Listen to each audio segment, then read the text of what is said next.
All right, folks, we're going to jump right into section 7.2. 7.1 is a fine intro, and it's got just a big eye chart of all the things about structured query language and where you'll find them in chapters 7 and 8. That's not going to be very interesting to talk about here, but mainly just for reference there.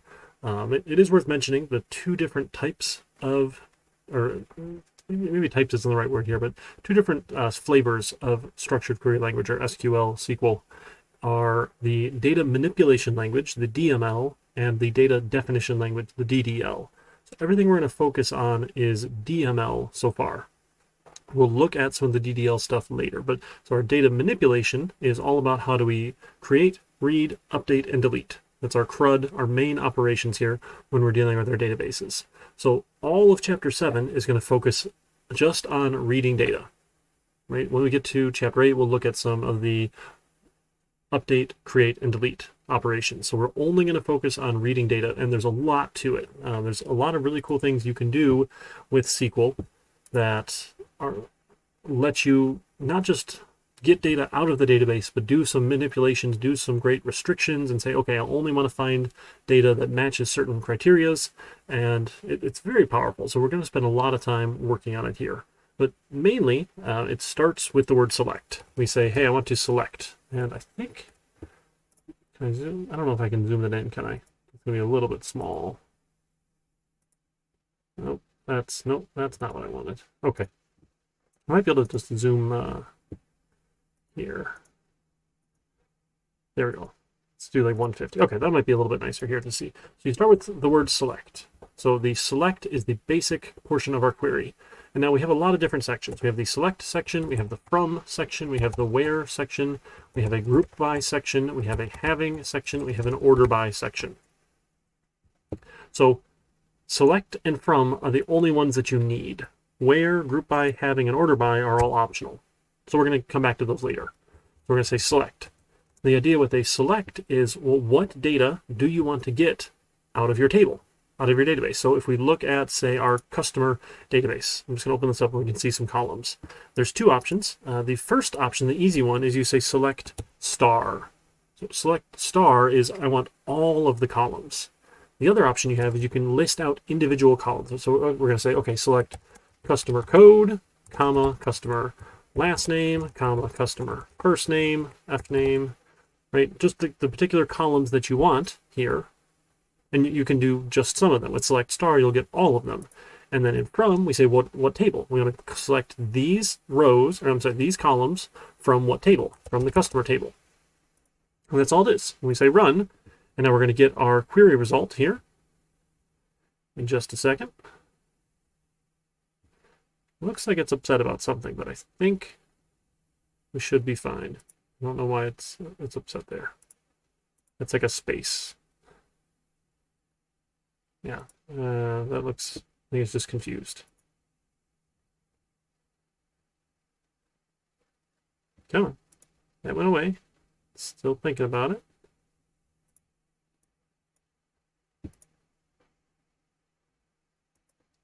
I'm gonna hit run again because I'm impatient. It was super fast before. There we go. And now we see, all right, here is the query result. So it's giving me row numbers here. So this was the first row returned, this was the second row returned. These are just here to illustrate what our results were. And then we see the column headers as well. We see, okay, here is the customer code, the customer last name, customer first name, and this is all of the data we can see. So we have 10 results here from our customer table. We see their code, we see their last name, we see their first name. Okay, so that's a basic select. So you say what columns you want from what table. So a select star is going to give us all of the columns. It's like a wild card. We're saying, hey, I want all of the columns here instead of just specific ones. So the star, the wild card, is great. It's nice and easy. We can just get all the data out. Now, we don't always want to get all the data. So sometimes you want to be specific about it and say, okay, I just want this field, and this field, or this column, this column, and this column. Let's see if we can get that to run here. I don't know why it's being so slow. That's really unfortunate. It was super fast earlier. I think I must have upset it. There it goes. Yeah, it says it only took 0.07 seconds. Sure. So now we can see, all right, so I've zoomed in a little bit, so it's a little bit awkward here. I can scroll across the columns here to see all the other attributes: the customer balance, customer phone, customer area code, initial, first name, last name, and code, right, across all 10 rows. So we're seeing all of the data. Now, another thing we can do when we're selecting here is, sometimes these fields, they're not the easiest on the eyes, and we might want to, what we'll call, give them an alias. So we can change the name of what it's showing as. So if we look at everything from product here, from the product table, and give that a run, we'll see it's got some funky fields here, and I wish they would do a better job naming their database tables, but this is the examples from the book, and these are the ones we can work with nice and easily that'll match for you. So as you're going along, you can kind of run all of the queries that they show as you're looking at all the examples here. So if we look at everything, I guess we can just look at product here. This might be faster. We'll see we've got a QOH, a Descript, a P price, P discount. So some of these are a little bit funny. QOH is quantity on hand, right? I don't know why they didn't just write it all out, but sure. So we can see, okay, now we got everything here. But if we wanted to rename those to make this display look a little bit nicer, we could say, okay, well, I want the P code, I want the P Descript, and then we use a keyword called as. So as is a special word meaning, hey, don't give me this word, call it something else. We'll say, okay, as, and then we can give it the full description here. And then usually you want to put this in quotes. It doesn't have to be if it's a single word, but that's just a good habit to get putting anything after as in quotes. And then these are all just comma separated. So then the next thing I want now, if I want like the P price, I can say as unit price. And that's a much nicer name for that column than P price. And their names bother me, but that's okay. We will be fine.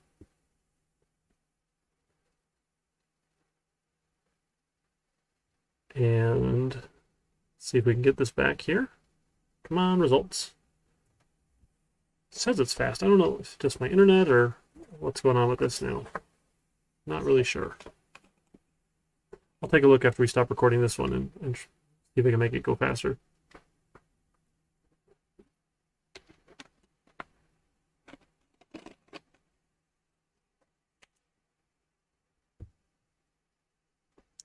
Maybe.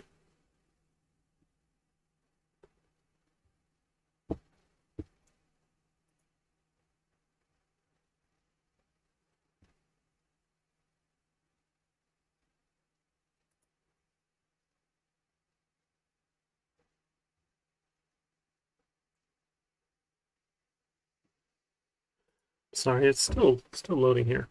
Why is it so upset with us? I'll just try run again. It's going to say it worked super fast too.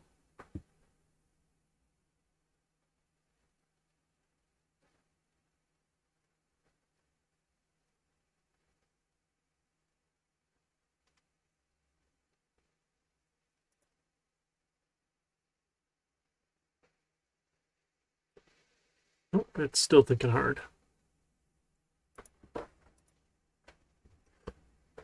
Yeah, it executed in less than a tenth of a second, right? 12 hundredths of a second. Oh, there's the second one. Okay. So we see the unit price and description instead of the column names as they are. So these aliases, this as keyword is really handy. And then we can also use it in that when we're doing our queries, SQL can do arithmetic, which is really handy. So I'm going to format this just a little bit different. I want to like each one of these to be on its own line to make this look a little bit nicer, so we're not kind of going all the way across the screen. So what I can do is I can take the P quantity on hand times the P price. So it's going to say, okay, whatever my quantity is times the price will show me this is the what value of what's on hand, essentially. So we'll say as total value on hand. I don't know, or total cost on hand. I don't know if you want to, you can come up with someone that makes sense here. Oh, I'm sorry, I think let's do the single quotes here. I don't think it worked with the doubles there, but Let's try it with singles. Yeah, looks a little nicer with singles. Let's try and run that.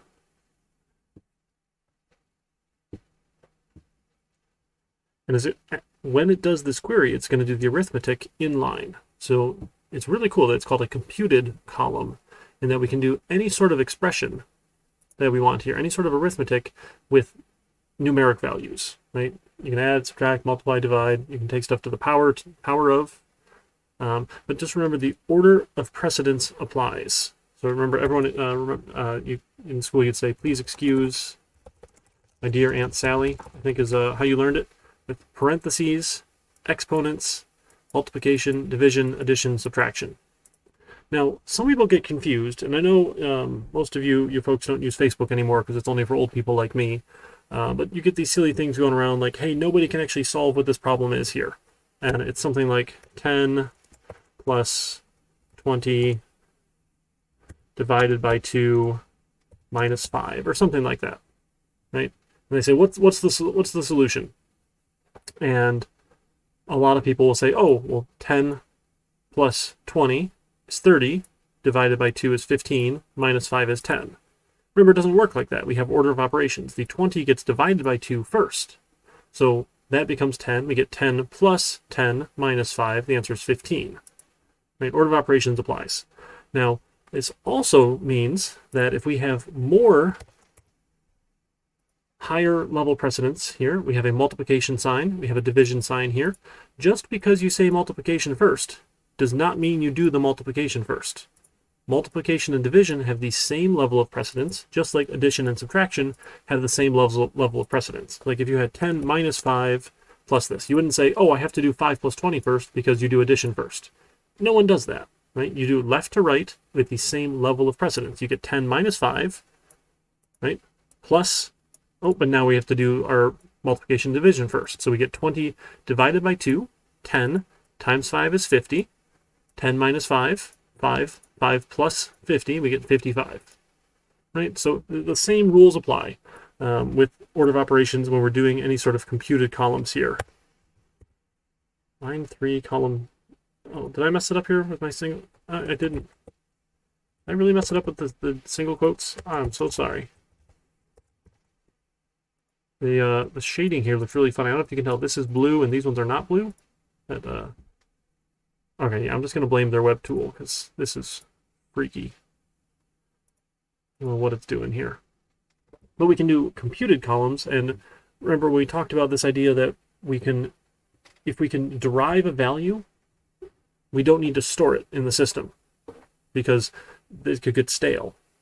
And then there's a trade-off there, though, that if you have to compute it every single time, it's going to take a little bit of work. So we looked at that student example. If I had to compute your GPA every time I wanted to find every student's GPA, that's going to be a lot of work every time. So maybe there's that trade-off. Maybe we want to store a computed value, a GPA value, and then we just need to make sure we update it every time you get new information that is going to affect your GPA. So we need to have some sort of rule that will update it. And there's cool things we can do with some more advanced database stuff to automatically run those updates, which is really fun. So again, there's trade-offs, right? It takes up more storage, and it's possible that it gets out of date. So if you can compute it, generally you want to, but there are those trade-offs there. Other cool things you can do are you can do arithmetic with dates. So when we have particular dates, you can just add and subtract from them, and it will automatically just take that many days away. Or you can do different, we're going to look later on at some functions to add, hours or minutes or different sorts of increments here. We got lots of cool options when it comes to working with dates. So not only can you do arithmetic with values, with our numeric values, you can do arithmetic with dates. You can add to a date, you can subtract to a date, you can get the current date out of a database and do something. I don't know why this is freaking out here. That is so crazy. It's just running super slow at night. Oh, is it going to do something? It just did something here. Here we go. Finished in 0.02 seconds. I believe that totally. So now I'll see my total value on hand, right, is going to be that unit price times whatever the quantity was. We should have selected quantity, right? Sure. So we could add in quantity. We could say, hey, I want P quantity on hand as quantity on hand. How about that? Quantity on hand. And we'll run that. And we can see those values should match now.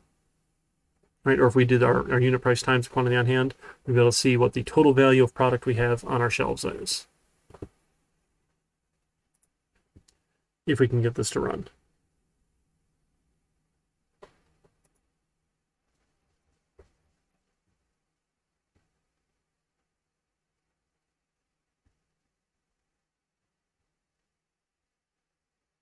Maybe here. Okay, that's okay. So we'll let that spin for a second. Another cool thing we can do, right? So we can do regular arithmetic to make those computed columns. We can do the date arithmetic. You can get just a list of unique values. There's a special keyword that says, please only give me the unique values here from whatever this particular query happens to be. So of these columns, I only want the ones that are unique. Now, if we're just dealing with like our primary keys, our codes here, our IDs here, those are already going to be unique. Let's say, hey, I wanted to find just the unique set of names. I want to know, hey, how many different names do we have in our customers? Now, I don't think we actually have all that many different customers, but we could find out. So if we do select star from customer, and if we want just the, let's look at all the names first and see. I don't think we're going to have any duplicates, but we might. We'll take a look. So this will give me all the columns, all the attributes from customer, so I don't have to go and look and see what those actual fields happen to be, or even type out the fields. This is just some quick shorthand for me looking at it here.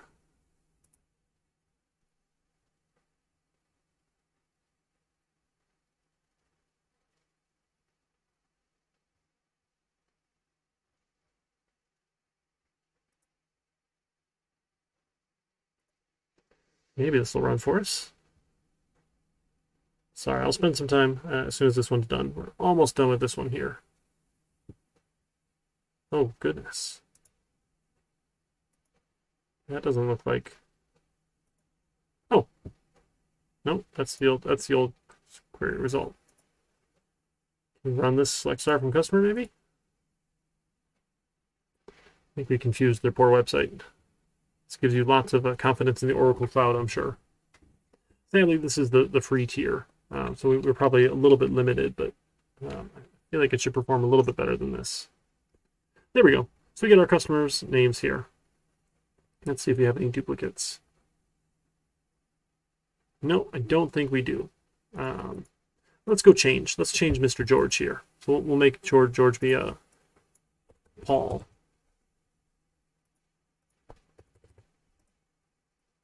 No, not let me type. Doesn't let me type. I had the edit button here.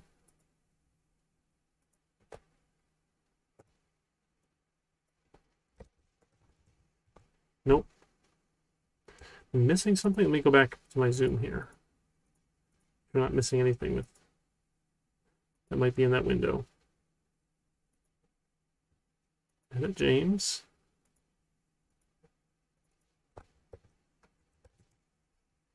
All right, that doesn't seem to want to work for us. That's okay.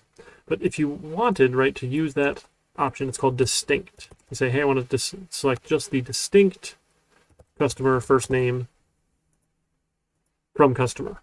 And we'll get just the list of unique first names here. So it won't have any duplicate values in this list. And there's a lot of cool things we can do with distinct later on. Yeah, I think I just really upset this. I don't know why. It was great until I hit record. I'm sorry. It's must be one of those things. But distinctly give us just the unique values. All right, so why don't we call that the intro here? So that essentially gets us sections 2 and 3, looking at our the select section, and then we'll move on to some 4 in the next video here.